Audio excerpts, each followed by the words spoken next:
സാധാരണ notice issue ചെയ്യുന്ന മുഖ്യമന്ത്രിമാർ ഇന്ത്യ സഖ്യത്തിലാണെങ്കിൽ പിടിച്ച് അകത്തിടുന്ന ഇടി വളരെ ഉദാരമായ സമീപനം സ്വീകരിച്ചു ഒരു മുഖ്യമന്ത്രിയുടെ മകനോട്.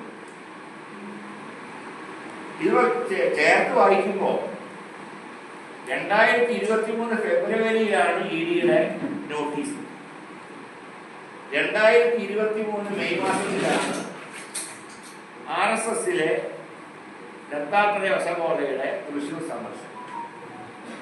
ആ സന്ദർശനത്തിലാണ് ADGP അരികുമാറുമായിട്ടുള്ള സംഭാഷണം. ആ സംഭാഷണത്തിന്റെ പരിണതഫലമാണ് തൃശൂർ വോട്ടർ പട്ടികയിൽ ഫ്ലാറ്റുകൾ കേന്ദ്രീകരിച്ച് വോട്ടുകൾ ചേർത്തത്.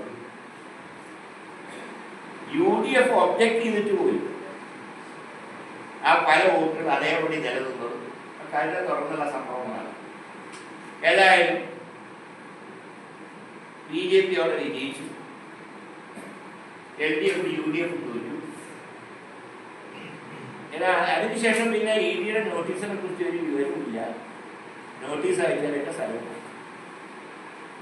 EDയുടെ നോട്ടീസ് അയച്ചത് മുതൽ സുരേഷ് ഗോപിയുടെ വിജയം വരെ ചേർത്ത് വായിക്കുമ്പോൾ EDയുടെ നോട്ടീസ്